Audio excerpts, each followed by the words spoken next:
Hello, and welcome to the second of our lessons all about Peer Gynt. Um, we've got quite a lot to get through today, so I'm not going to waste any time. We need to sort of get on and start thinking about what we're going to be getting up to today.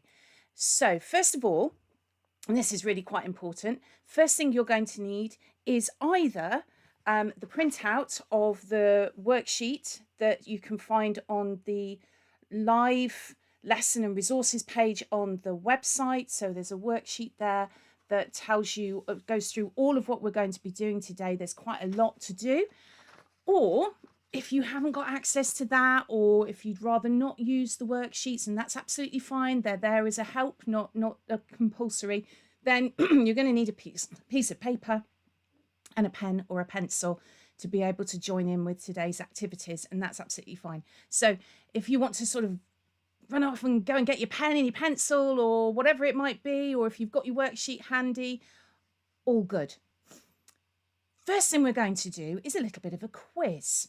We're going to have a look at some of the things that we did last week, and it doesn't matter if you weren't with us last week.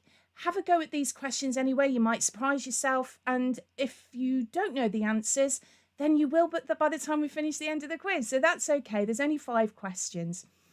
So the first thing we're going to sort of go through is in this little quiz is, where is Peer Gynt from? Can you remember where Peer Gynt is from? And if you can, if you've got the worksheet, you've got the questions written down for you and you write the answers next to it. If you're using a piece of paper and a pen, then just write down your answers and see whether you've got them right at the end. So where is Peer Gynt from? Second question is, have a go at describing his character. He is definitely a character. So see if you can think of some words to describe what he is like. There's lots of words I think you could use. There was one little phrase that I used last week to describe him that you might remember. The third question, who wrote the music to Peer Gynt Suite number 1? And he also wrote the music for the play by Ibsen that all of these stories about this character Peer Gynt come from. So who wrote the music? And don't worry too much about spellings. Just write it down phonetically. See how you do on that too. Don't worry too much about spellings at this point. Now, last week, we had a listen to a piece of music. It was very beautiful. Have a listen, see whether you can remember what it was called.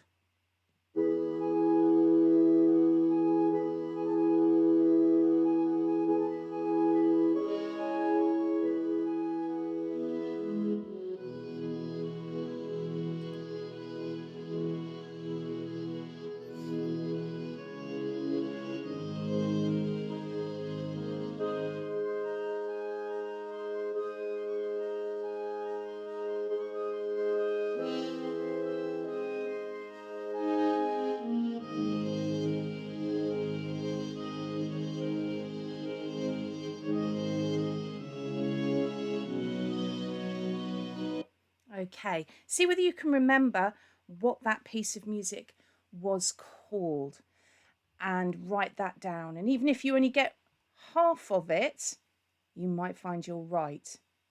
And then finally, how many Peer Gynt Suites are there? So we're listening to Peer Gynt Suite number 1. I mentioned last week how many Peer Gynt Suites there are. See if you can remember. Okay, let's go through the answers. So where is Peer Gynt from? Peer Gynt is from Norway, because this whole story of Peer Gynt, it's based on originally based on a Norwegian folk tale about a Peer Gynt. And so it's the character is from Norway, and he leaves Norway and goes off on his travels and his adventures. Describe his character. Well, we found out last week that he's not a particularly good person. He's very selfish, he's out for himself, and we described him as an anti-hero, the complete opposite of a hero.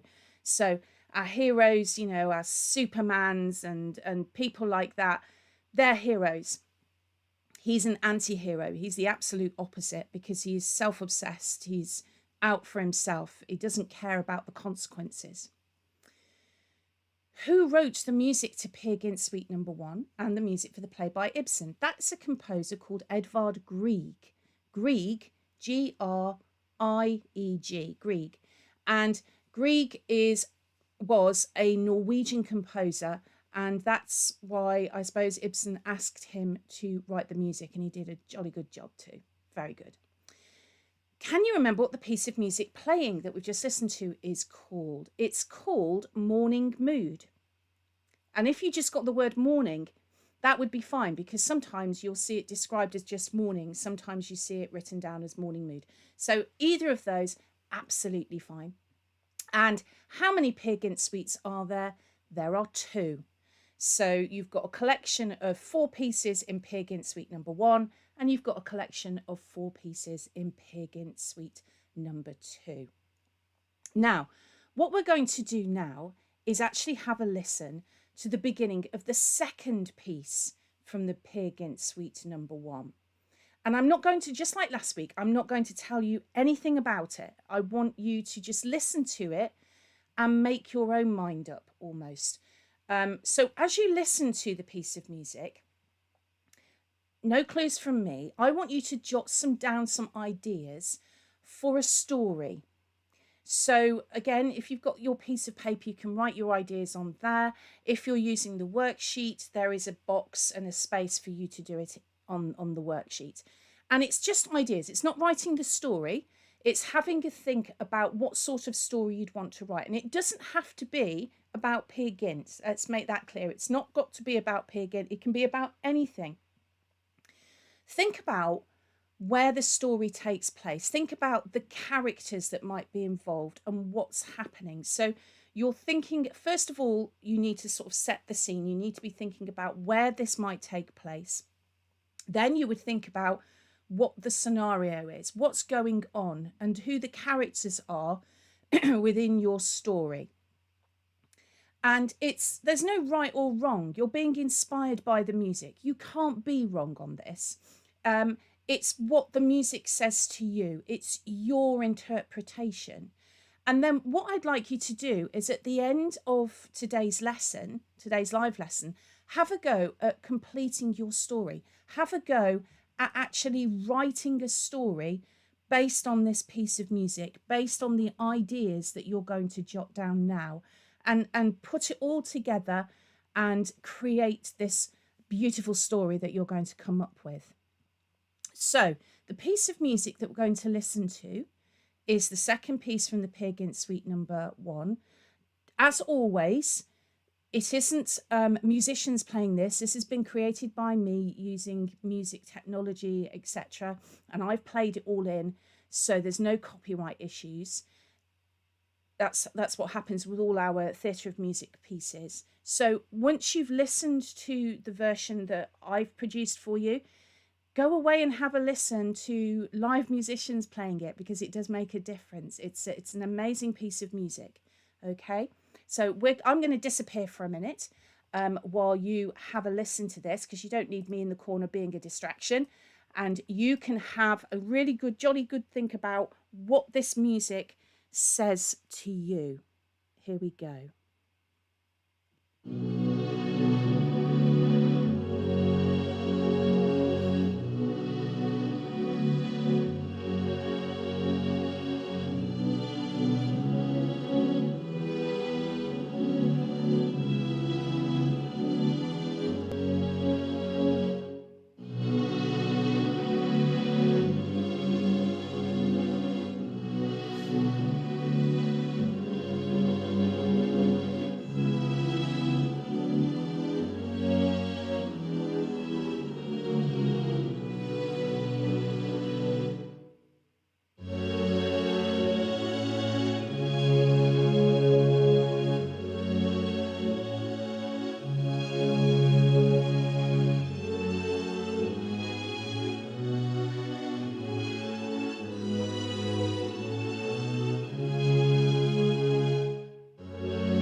Okay. I obviously know what it's about. There'd be something wrong if I didn't.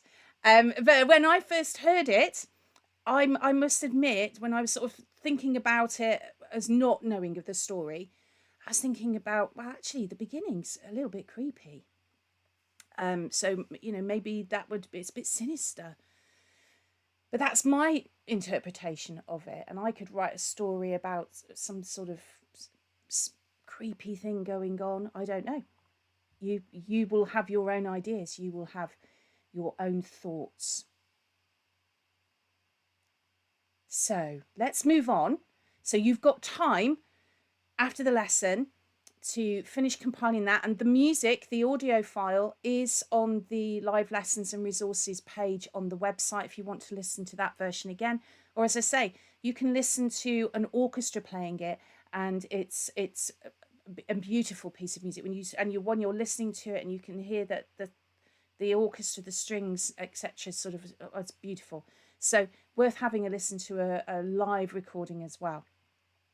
So let's have a look at exactly what this story is about. That's its title. Now the name is spelt A-S-E, but it's got a special circle over the top of it.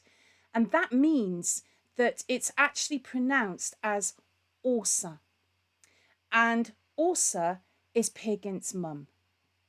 So the piece of music is called The Death of Åsa. Last lesson, we found out that one of the Peer Gynt did a lot of bad things. And one of the bad things that he did was that in the play that Ibsen wrote, he abducted a bride on her wedding day, and he ran away with her into the mountains, and then he left her there. And her name was Ingrid. And because of what Peer Gynt did, he was issued with a massive fine. The problem is that Peer Gynt wasn't there. He'd done a runner. He'd left. And so his poor mum was left to pay this large fine due to Peer Gynt's misdeeds. And it was a huge fine. And it meant that she was left with absolutely nothing. And so she was what we call destitute. And as a result of that, she became very poorly, and because she'd got no money, she'd got no way to sort of heat the house and feed herself and all of that sort of stuff. She became very ill, and Peer Gynt found out that she was in actual fact dying. So he rushed off to visit his mother, and although he had done some awful things, and he'd left his mum ruined, basically, because of his actions. He'd ruined in many ways her life because of his actions. She completely forgave him. She was just happy to see him before she died. Her sacrifice, her love, had helped to keep Peer Gynt safe because people were after him, and she'd managed to sort of, she paid the fine. She was looking after him all of the time. Even though he wasn't there, she was constantly thinking about him and looking after him and looking out for him. And that, in many ways, contrasts with Peer Gynt's selfishness, because I think we'd all agree he's out for himself. He was only thinking of himself. He wasn't thinking of anyone else. But because of this, he's sort of confronted by his actions. And he feels a huge amount of regret and remorse and guilt for what he's put his mum through and for what he's done to other people. It's a crucial point in the play and in the story of Peer Gynt, because all of a sudden he spent his life being selfish, chasing adventure, avoiding all responsibility, if you like, and all of a sudden he's confronted with it. And her unconditional love for him, despite all of his flaws, despite all of his his selfishness and so on, it comes through, and it makes Peer Gynt sort of search his soul and look for meaning in his own life. Bit deep, I'll give you that, but it's very moving. It's very sort of, it makes you think. And at this point, as Åsa is lying in her bed, Peer Gynt is trying to comfort her, and he tells her tales and stories of her imagined heroic deeds and things that she has done, it sort of links in with what he has been doing. You know, he's been off on these tales of not heroic, but things that he's done, all of this imaginary stuff he comes up with for his mum. And at the end, Orsa rides to the afterlife in a sleigh pulled by a reindeer. So it's a very poignant moment. And in the music, Grieg is sort of portraying all of this. So it's a slow tempo, so it's slow speed. The dynamics, the louds and quiets, there's a sort of sense of peace to it. It's not like very dramatic and big and loud and brash. It's all quite peaceful. The melody is quite beautiful, I think, but that's a personal opinion. You might not agree with me. You might not think it's a beautiful melody, and that's absolutely fine. But it's very simple. It's a bit like a folk tune. And that sort of links in with the idea of the Norwegian folk music, but it represents humbleness of Orsa and her humble life, if you like. And there's subtle changes throughout in the harmony. The harmony is the backing, the accompaniment, and it demonstrates sort of the emotions that Peer Gynt is going through at this point. And he's feeling the grief, he's feeling the loss, he's feeling regret, and he's feeling remorse. And it's changing in the background there. Now, we're going to use this piece of music again, but what we're going to do is we're going to do a little bit of playing. We're going to do an ostinato.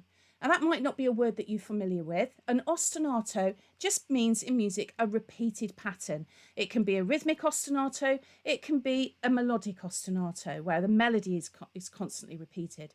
But it's something that is repeated, a repeated pattern that goes on throughout most of a section of music or a whole piece of music. And we refer to it as an ostinato rather than repeated pattern. In front of you on the screen, and if you've got the worksheets, you will find it on the worksheet as well, there is part of a rhythm written down. Now we can see that the music is written in 4/4. That means there are 4 beats in a bar. So each bar adds up to 4. And we've covered note lengths before, but we'll do a little bit of a recap. So you can see that the very first note is a note that's coloured in and it's got a stick on it. And that's called a crotchet, and it's worth 1 beat. So we've got a 1 beat note followed by a 1 beat note. And then what we see is a note that's not been coloured in, but with a stick. And that's what we call a minim, and that's a 2 beat note. So in the first bar, we have 1, 2, 3, 4. Okay, that's the rhythm we have. But the second bar is empty. There's nothing. That's because I'm going to get you to have a go at writing down the missing rhythm. What rhythm is actually being played in that bar. And we'll see whether you can have a go at writing that in. The next bar, we've got 3 more crotchets, 3 more 1 beat notes. And then we've got 2 quavers. Quavers are the notes that have got tails. And we join these 2 tails, in this instance, together. And they're worth half a beat. So it still adds up to 4. We've got 3 1 beat notes, that's 3. And then the 2 half beats make a whole 4 beats in total. So that bar, 1, 2, 3, 4. Okay. And then another empty bar, another bar for you to fill in. So the rhythms that are being used in the missing bars are going to be either crotchets or minims or quavers. There will not be any other rhythms, nothing that I haven't already just introduced you to.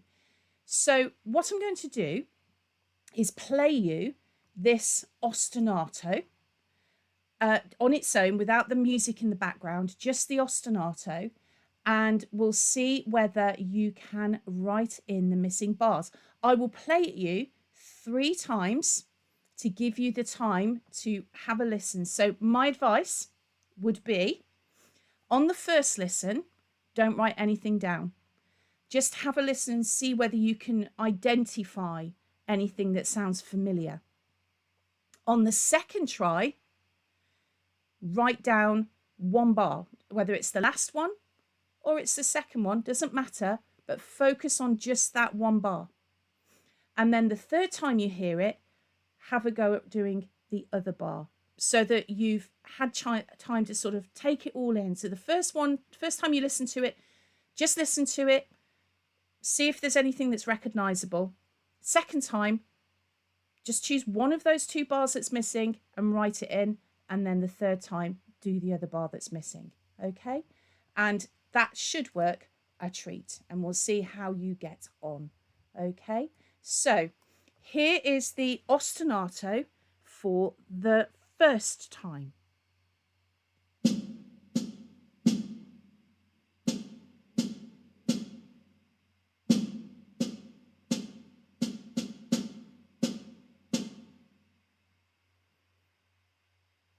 Okay. So I'm going to turn it up a little bit. Let's try the ostinato for the second time. See if you can write one of those bars in this time.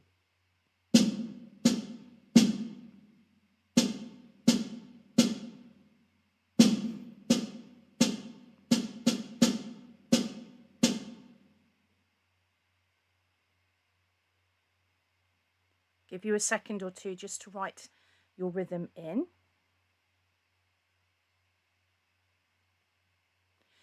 And let's hear it for one last time for you to write in your last missing bar.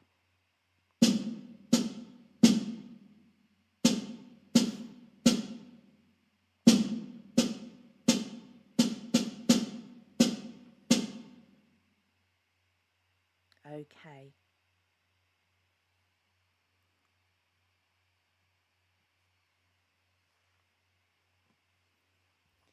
So let's see how you've done. Let's see how you've fared. What you should have had, and here is the ostinato rhythm. The rhythm in the second bar and in the last bar is exactly the same as the rhythm in the first bar. It's crotchet, crotchet, minim. Crotchet, crotchet, minim. That's the rhythm that's missing from those two bars. Now, if you got it right, well done. Give yourself a pat on the back. If you didn't quite get it right, don't worry. This is the first time we've had a go at writing these rhythms in the lesson like this. So that's not a problem. If you got one of those note lengths right, that's an achievement in itself. So don't worry too much if you've got things a little bit wrong. You've got the correct rhythm now on the screen. And if you're using the worksheet, you've actually got the correct rhythm written down for you there as well. Now, what we're going to do now is use this ostinato pattern, this repeated pattern, and we're going to perform it along with the music, some of the music from the Death of Orsa. And you might recognize it because actually it's the rhythm that is used for the melody. And then when the melody stops using it, you'll actually hear the rhythm being used in other instrument parts that are playing. But what we're going to do with it is we're going to use body percussion, and we're going to use a different part of the body or a different sound for each note length. So for example, if I was choosing something to do for the crotchets, I'm going to clap when I'm playing crotchets. So the first two notes are crotchets, they're the one beat notes. So every time I come across a note that's coloured in with a stick, a crotchet, I'm just going to clap it. But then the last note of that first bar is a minim. It's a 2-beat note. So I'm going to do a different sound for the 2-beat note. And I'm going to slap on my lap. Okay, so my first bar .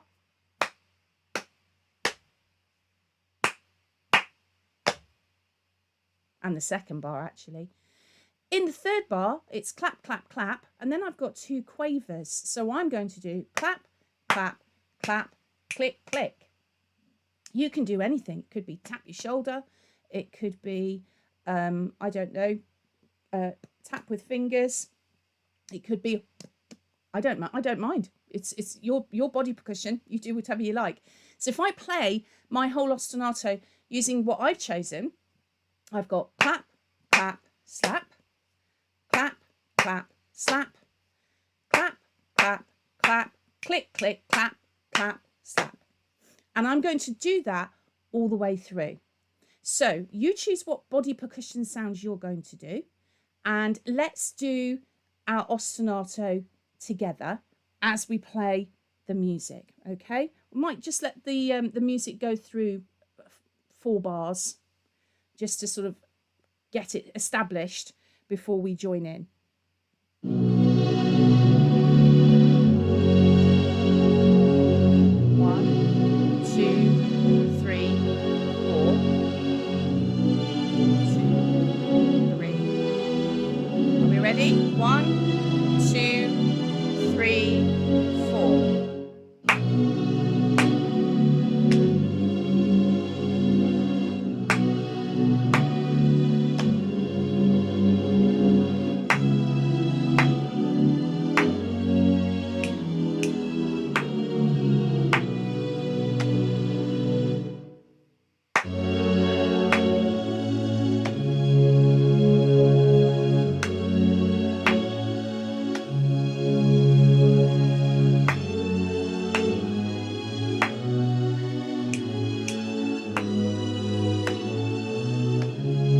One more time.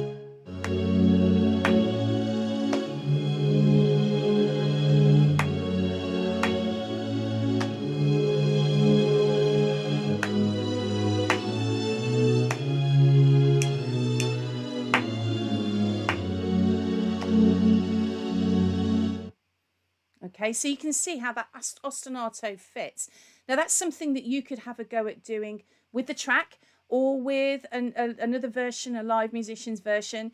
After the lesson, you could carry on practicing playing it. And actually, one of the activities that is on the worksheet for you to have a go at once the live lesson's over is writing your own ostinato pattern.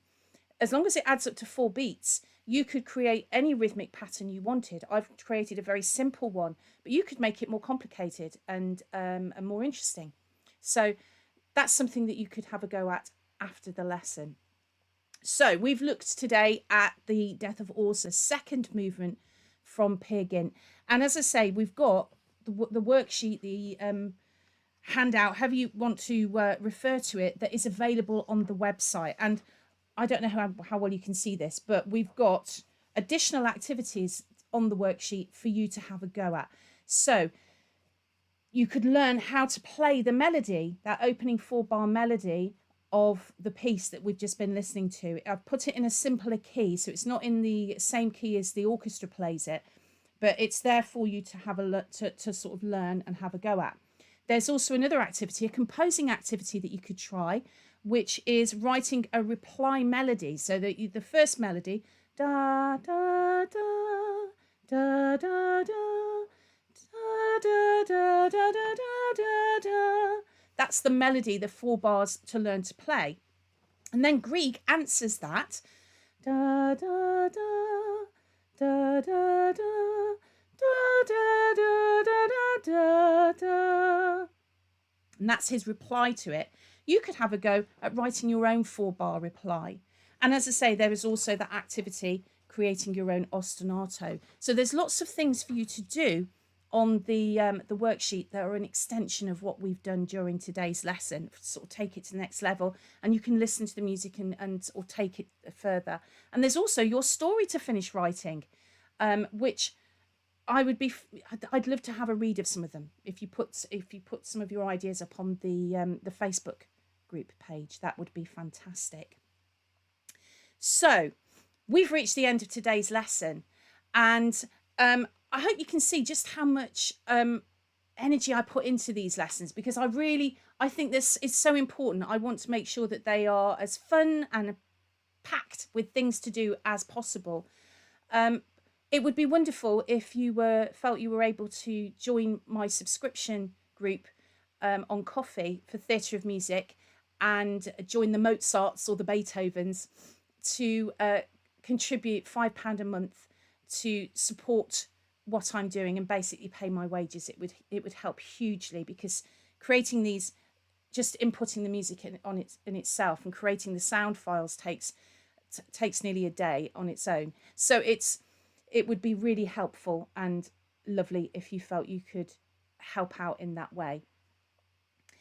Before I go, next week's lesson. Now, I'm really looking forward to next week's lesson. I'm not going to say what we're listening to. It's another piece from the Peer Gynt Suite.